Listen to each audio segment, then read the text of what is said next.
हे दोस्तों, कैसे हैं आप। Welcome you once again in my YouTube channel. मैं आपका अपना आलोक इंडियन आज आपको एक बार फिर से ले चलता हूं origin and distribution of ocean and continents, महाद्वीप एवं महासागरों के उत्पत्ति एवं उसके वितरण पे। ओके, ये इसका वीडियो नंबर 3। इसके 2 वीडियोस हो चुके हैं। पहले वीडियोस में आपने पढ़ा कि वर्तमान हमारे पूरे पृथ्वी पर कितने ओशियन और कितने कॉन्टिनेंट्स हैं, उनका क्रम देखा था और उन पर आधारित क्वेश्चनों को किया था, और फिर इसके बाद लॉर्ड केल्विन का सिद्धांत देखा था।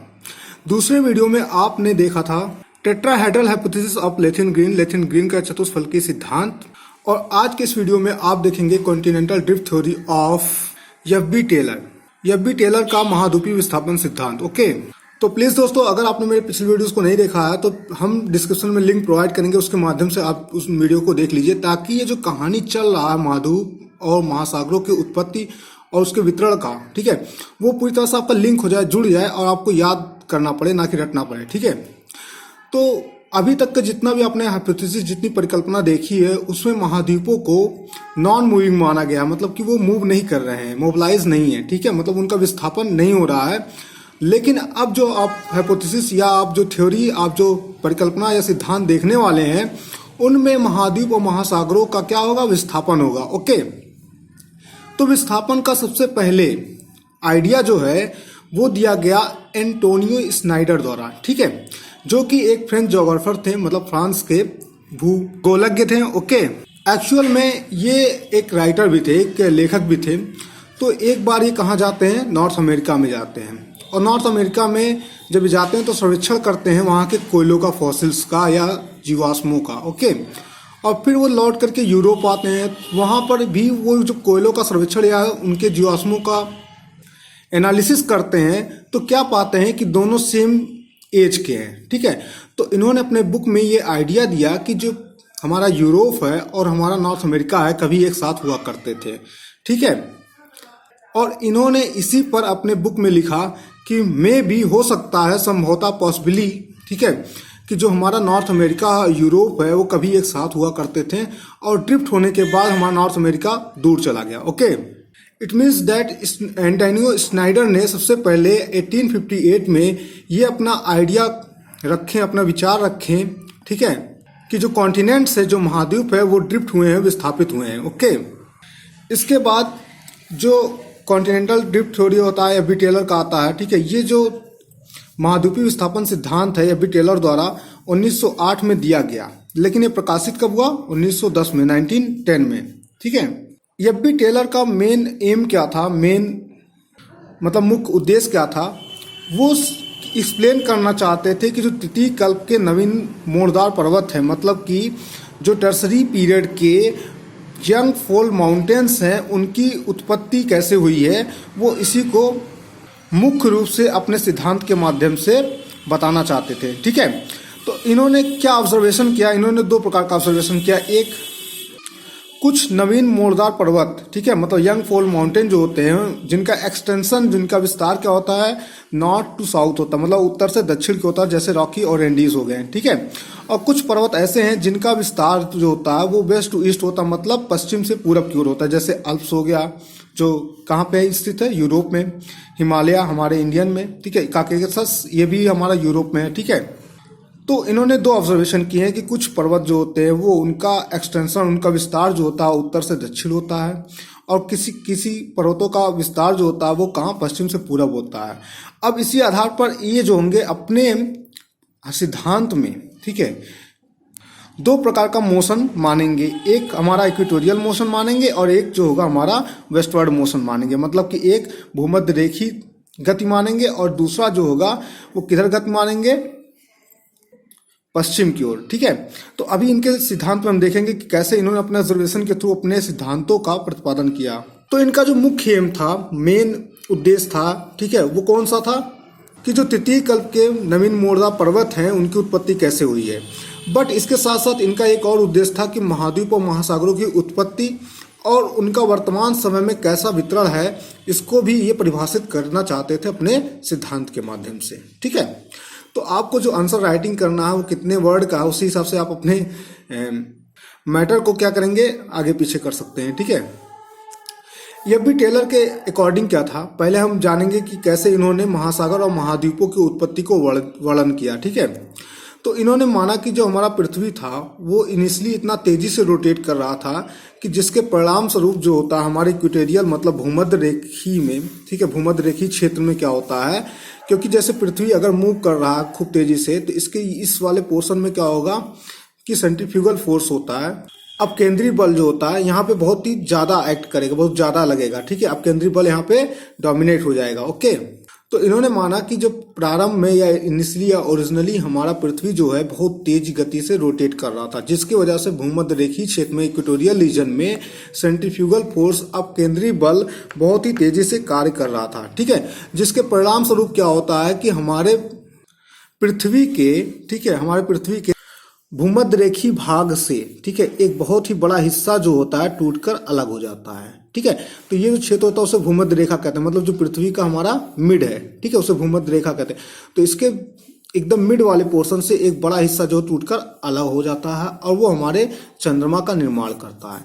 तो जब एक बड़ा हिस्सा टूटकर यहाँ से अलग होगा तो यहाँ पे एक बहुत ही बड़ा, एक बहुत ही विशाल क्या होगा, गर्त बन जाएगा। ठीक है, भूमध्य रेखीय क्षेत्र में, तो जिसके परिणाम स्वरूप जब यहाँ पे जल भराव होता है तो हमारे महासागरों का निर्माण होता है। ठीक है, इसका मतलब है कि अगर पूरे पृथ्वी को इनके अनुसार देखा जाए तो जो हमारा चंद्रमा बन गया, तो चंद्रमा बनने के बाद एक लैंड मास का एरिया ये होगा, मतलब एक भूभाग का जो क्षेत्र होगा ये नॉर्थ पोल के पास होगा, ठीक है, उत्तरी ध्रुव के पास होगा, और दूसरा जो भूभाग का क्षेत्र होगा वो हमारे दक्षिणी ध्रुव या साउथ पोल के पास होगा, और बीच में क्या होगा, महासागर होगा। ठीक है, तो ये इनका था, लैंग्वेज ही प्रोवाइड कर दिया हमने। ठीक है, लैंग्वेज आप देख सकते हैं।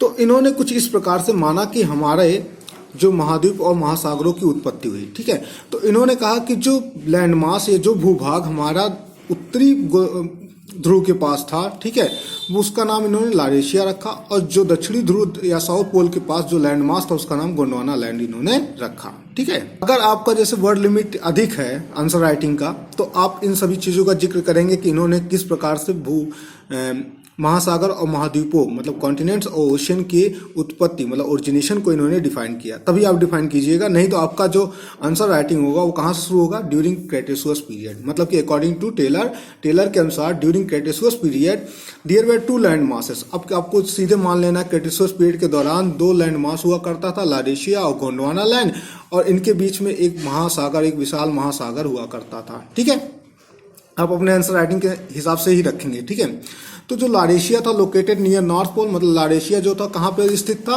नियर नॉर्थ पोल मतलब उत्तरी ध्रुव के पास। ठीक है, और जो गोंडवाना लैंड था वो साउथ पोल के पास था। ठीक है, और इन्होंने ये माना कि जो हमारा भूभाग था, जो लैंडमास था, वो लाइटर सियाल, मतलब कि लाइटर का मतलब हो गया यहाँ पे ये हल्के सियाल के बने थे। ठीक है, सियाल के बने थे, और ये क्या कर रहे थे, फ्लोट कर रहे थे, मतलब तैर रहे थे किस पे, सीमा पर। ठीक है, सीमा पे तैर रहे थे। इट मीन्स आपको समझ में आया होगा कि जो हमारा पृथ्वी था, ठीक है, उस पर दो भूभाग थे और बीच में महासागर था। ठीक है, जिसका नाम ये क्या हो गया, लारेशिया और ये गोंडवाना लैंड। तो ये जो लारेशिया और गोंडवाना लैंड वाले भूभाग थे वो किसके बने थे, सियाल के। ठीक है, और जो किस पे तैर रहे थे, सीमा पर तैर रहे थे। फिर क्या होता है, इस पे ड्राइविंग फोर्स लगता है, किसके द्वारा, tidal force due to moon. कहने का मतलब जो चंद्रमा इससे निर्मित हुआ है, ठीक है, वो पहले कुछ इसके पास था, फिर धीरे धीरे क्या होगा, दूर चला जाएगा। ठीक है, बट इसका ग्रेविटेशनल फोर्स, जैसे पृथ्वी इस पर गुरुत्वाकर्षण बल लगाएगा और चंद्रमा जो होगा पृथ्वी पर गुरुत्वाकर्षण बल लगाएगा। ठीक है, तो इसका गुरुत्वाकर्षण बल को हम जनरली टाइडल फोर्स कहते हैं या ज्वारीय बल कहते हैं। ठीक है, इट मीन्स दैट कि अब इसका मैकेनिज्म क्या है कि इसके द्वारा, चंद्रमा द्वारा इस पर जब बल लगेगा तब इसके जो लारेशिया और गोंडवाना लैंड का स्प्लिटिंग होगा, मतलब बिखराव या उसका टूटेगा। ठीक है, तो इसके पीछे देखिए क्या कारण था।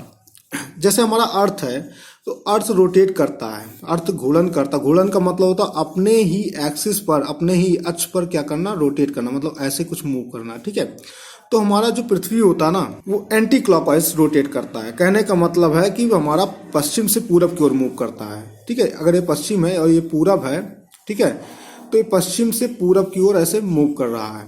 ठीक है, और अगर इस मोशन को देखेंगे तो ये घड़ी के घूर्णन के विपरीत दिशा में है कि नहीं, ठीक है। तो घड़ी के घूर्णन के विपरीत दिशा में मूव कर रहा है और चंद्रमा भी ऐसे ही मूवमेंट करता है, चंद्रमा भी ऐसे मूवमेंट करता है। बट अंतर कहाँ से पड़ता है कि हमारा पृथ्वी जो होता है वो एक रोटेशन, एक घूर्णन को 23 घंटा 56 मिनट और 4 सेकंड में पूरा कर लेता है, ठीक है, जिसको आप एक दिन कहते हैं, ठीक है। तो इसका जो स्पीड होता है, जो गति होता है वो 460 मीटर पर सेकंड से मूव करता है, मतलब 460 मीटर पर सेकंड से रोटेट कर रहा है। जबकि चंद्रमा जो होता है उसका रोटेशन पीरियड और रिवोल्यूशन पीरियड, मतलब परिभ्रमण अवधि और परिक्रमण अवधि सेम होता है, ठीक है। इसलिए ये 29 दिन में, ठीक है, मतलब 29.5 डेज में एक रोटेशन और एक रिवोल्यूशन साथ साथ कंप्लीट करता है। मतलब कि इसका जो अपने अक्ष पर मतलब घूर्णन है और ये जो है परिक्रमा है एक समान होता है, ठीक है। इसका मतलब ये अपने जगह पे भी ऐसे ऐसे घूम रहा है और ऐसे ऐसे दोनों एक साथ घूम रहा है, ठीक है। तो ऐसे में ये जो है पीछे रह जाएगा, ठीक है। मतलब कि मान लीजिए यहाँ पे घूम रहा और ये तेजी से घूम रहा है, ये थोड़ा धीमे घूमेगा, दोनों का डायरेक्शन भले सेम है लेकिन पीछे रह जाएगा। तो इसका टाइडल फोर्स जब लगेगा तो इसके वजह से क्या होगा, कुछ खिंचाव होगा। और अगर हमारा पृथ्वी पश्चिम से पूरब की ओर घूम रहा है और ये थोड़ा सा पीछे इसकी वजह से रह जाएगा तो खिंचाव किस तरफ होगा, पश्चिम की ओर होगा, ठीक है। तो यही कहा गया है कि इसकी वजह से हमारे पृथ्वी पर दो प्रकार का मूवमेंट हुआ। एक तो हमारा पृथ्वी का जो भूभाग थे वो इक्वेटोरियल मूवमेंट किए और दूसरा, इक्वेटोरियल का मतलब है भूमध्य रेखा की ओर। भूमध्य रेखा का मतलब जैसे ये है तो ये इस तरफ आएगा, ये हमारा भूमध्य रेखा है तो ये इस तरफ आएगा, किसका, लारेशिया वाला भाग, और गोंडवाना लैंड वाला भाग इस तरफ आएगा, ठीक है। मतलब गोंडवाना लैंड वाला भाग जो होगा वो उत्तर की ओर खिसकेगा और लारेशिया वाला भाग जो होगा दक्षिण की ओर खिसकेगा, ठीक है। और वेस्टवर्ड मूवमेंट की वजह से इनका जो भाग होगा वो किधर खिसकेगा, पश्चिम की ओर खिसकेगा, ये पश्चिम की ओर खिसकेगा, ठीक है। तो हिंदी के लिए लैंग्वेज प्रोवाइड है, देखिएगा, ये देखिए, ओके। तो जब ये दो प्रकार का मोशन होगा, कैसा मोशन, एक भूमध्य रेखा की ओर और एक किधर होगा, एक पश्चिम की ओर जब होगा, एक भूमध्य रेखा की ओर एक पश्चिम की ओर होगा, इधर भी भूमध्य रेखा और पश्चिम की ओर होगा, तो इनके कारण क्या होगा, टेंशन फोर्स, मतलब कि तनाव बल लगेगा, ठीक है। और तनाव बल लगने के कारण जो हमारा ये भूभाग है, ठीक है, वो क्या करेगा, इसमें क्या होगा, इसमें ये टूटने लगेंगे, ठीक है। और जब हमारा ये लारेशिया वाला भाग टूटेगा तो इसके टूटने के वजह से अब हमारे टेलर जी ने, ठीक है, किसका किसका निर्माण किया, बफिन बे। मतलब इन्होंने कहा कि जब लारेशिया वाला भाग टूटेगा तो बफिन बे, ठीक है, मतलब कि बफिन बे, उसके साथ साथ लेब्राडोर सी, ठीक है, फिर आर्कटिक सी और डेवियस स्ट्रेट का फॉर्मेशन होगा, ठीक है। ये हमारा बफिन बे, ठीक है, ये हमारा लेब्राडोर सी है, ये आर्कटिक सी है, आर्कटिक ओशियन, और ये देखिए डेवियस स्ट्रेट मतलब जलडमरू है, ठीक है। स्ट्रेट मतलब होता है जलडमरू मध्य, ठीक है। तो ये डेवियस स्ट्रेट हो गया। कहाँ पे, ये हमारा कौन सा, नॉर्थ अमेरिका है। इसके देखिए जस्ट हमारे पूरब में बफिन बे है, डेवियस स्ट्रेट है, लेब्राडोर सी है, और ये ग्रीनलैंड है। ग्रीनलैंड के हमारे पूरब में आर्कटिक ओशियन या सी है, ठीक है। वैसे इधर भी आर्कटिक ओशियन है, ठीक है, ग्रीनलैंड के इस तरफ भी। और उसी प्रकार से सिमिलरली, ठीक है, जैसे हमारे लारेशिया का स्प्लिटिंग हुआ है दो प्रकार के मोशन की वजह से, भूमध्य रेखी और पश्चिम तरफ के, ठीक है, गति की वजह से, उसी प्रकार से हमारे गोंडवाना लैंड का भी क्या होता है, ब्रेकिंग होता है, मतलब स्प्लिटिंग होता है, मतलब हमारा गोंडवाना लैंड भी टूटता है और उसकी वजह से ग्रेट ऑस्ट्रेलियन, ठीक है, बाइट या विगत और रॉस सी, ठीक है, रॉस सी, ROSS रॉस सी, ठीक है, और रॉस सी का निर्माण होता है, ठीक है। कहाँ पे, अंटार्कटिका कॉन्टिनेंट्स के पास। ये देखिए रॉस सी है अंटार्कटिका कॉन्टिनेंट के पास, ये अंटार्कटिका कॉन्टिनेंट है और इसी के पास रॉस सी यहाँ पे निर्माण हुआ, ठीक है। और अगर आप देखना चाहते हैं कि हमारा ग्रेट ऑस्ट्रेलियन बगात बाइट, ठीक है, या इसको हिंदी में विगत भी पढ़ते हैं, ठीक है, तो इसका निर्माण कहाँ पे हुआ, यहाँ पे। तो जिस प्रकार से इन्होंने, मतलब F.B. टेलर ने जिन जिन इम्पोर्टेंट निर्माणों को अपने हाइपोथेसिस, अपने परिकल्पना या अपने सिद्धांत में बताया था, हमने उसका जिक्र किया यहाँ पे, ठीक है। और फिर इन्होंने बताया कि अटलांटिक और इंडियन ओशियन जो है, ठीक है, मतलब हमारा अटलांटिक और हिंद महासागर जो है वे कैसे बने, जब हमारा मूवमेंट हो रहा था, मतलब कि मान लीजिए इधर से मूवमेंट हुआ इस तरफ, इधर से मूवमेंट हुआ इस तरफ और इस तरफ भी, ठीक है। तो इस मूवमेंट में क्या हुआ कि हमारे कॉन्टिनेंट्सों के बीच में थोड़ा सा गैप बन गया, ठीक है, मतलब कि कुछ जगह बन गया और उन जगहों में जब पानियाँ भर जाएंगी, जब पानी भर जाएगा तो पानी के भराव की वजह से हमारा ये अटलांटिक ओशियन और ये हमारा हिंद महासागर का निर्माण हुआ। ओके, लेकिन इनका मेन मोटिव था क्या? तृतीय कल्प के नवीन मोड़दार पर्वतों का निर्माण कैसे हुआ इसको बताना। तो इन्होंने बताया कि जो रॉकी और एंडीज थे, देखिए अब क्यों इन्होंने दो तरह का मूवमेंट माना, एक इस तरफ का मूवमेंट और एक इस तरफ का मूवमेंट, मतलब कि एक भूमध्य रेखीय मूवमेंट और एक दूसरा पश्चिमोत्तर मूवमेंट, ठीक है, सॉरी पश्चिम मूवमेंट। ओके, तो इन्होंने दो प्रकार का मूवमेंट इसीलिए माना था क्योंकि हमारे रॉकी और एंडीज में, ठीक है, जब हमारा कह सकते हैं कि जब हमारा लारेशिया का स्प्लिटिंग हुआ, तो स्प्लिट होने के बाद लारेशिया का जो भूभाग था हमारा नॉर्थ अमेरिका, ठीक है, उत्तरी अमेरिका, तो ये जब पश्चिम की ओर मूवमेंट किया, पश्चिम की ओर गति किया, तो पश्चिम की ओर जब गति करेगा तो यहाँ पे जो महासागरों में मलबे हैं उनको सिकोड़ता हुआ आगे बढ़ेगा, जिसकी वजह से इसके पश्चिमी भाग में, ठीक है, क्या होगा, एक पर्वत का, ठीक है, निर्माण होगा। कैसा पर्वत होगा? नवीन मोड़दार पर्वत, और ये रॉकी के नाम से जाना जाएगा। वहीं पे गोंडवाना लैंड का टूटा हुआ भाग जो हमारा साउथ अमेरिका होगा, जब हमारा पश्चिम की ओर मूवमेंट करेगा तो इसके भी पश्चिमी भाग में, इसके भी वेस्टवर्ड रीजन में क्या होगा, मलबों का सिकोड़ होगा और मलबों को सिकोड़ता हुआ आगे बढ़ेगा। तो ऐसे में यहाँ पर नवीन मोड़दार पर्वत एंडीज का निर्माण होगा, ठीक है। जबकि अल्प्स, हिमालय, काकेशस, इनका निर्माण जो होगा वो कैसा होगा, जब हमारा जो लैंड है, जो भूभाग है, जब भूमध्य रेखीय गति करेगा, ठीक है, भूमध्य रेखीय गति करेगा इधर से भी और इधर से भी, तो ऐसे में हमारे जो ओशियंस है, महासागर में, उनके मलबों का सिकोड़ होगा और सिकोड़ने के बाद उनका वलन होगा और वलन के कारण हमारा अल्प्स, काकेशस और हिमालय का निर्माण होगा, ठीक है। तो इन्होंने इस प्रकार से डिफाइन किया पर्वतों का निर्माण, और इसी को डिफाइन करने के लिए इन्होंने दो प्रकार का मूवमेंट माना था। तो ये रहा एफ.बी. टेलर का सिद्धांत। और अगर आपको सिद्धांत में कम वर्ड लिखने हैं उसके हिसाब से आप अरेंज कर लीजिएगा, ज़्यादा वर्ड लिखने हैं उसके हिसाब से आप अरेंज कर लीजिएगा, ठीक है। बल्कि हम आपको सब कुछ प्रोवाइड किए हैं, लेकिन अब आपका कितना वर्ड लिमिट है उसके हिसाब से आप उसको अरेंज करेंगे, ठीक है। तो अपना नोट्स खुद बनाइएगा, ठीक है। अब इनका क्रिटिसिज्म क्या था, ठीक है।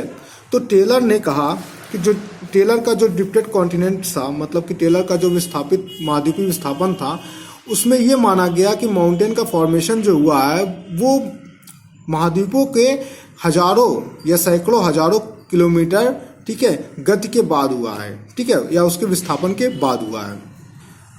जबकि कुछ वैज्ञानिक ये मानते हैं कि माउंटेन के या पर्वतों के निर्माण के लिए केवल 20 से 40 मील का जो ड्रिफ्ट है, विस्थापन है, वही सफिशियंट, वही पर्याप्त था, ठीक है। लेकिन ऐसा नहीं है। अगर देखा जाए तो प्लेट टेक्टोनिक थ्योरी जो सबसे ऑथेंटिक आज माना जाता है, सबसे प्रमाणित माना जाता है, वो भी ये कहता है कि महाद्वीपों का कई सैकड़ों हजारों मील, कई सैकड़ों हजारों किलोमीटर विस्थापन होने के बाद ही, ठीक है, हमारे जो माउंटेन्स है, हमारे जो पर्वत है, वो उनका निर्माण हुआ है, ठीक है।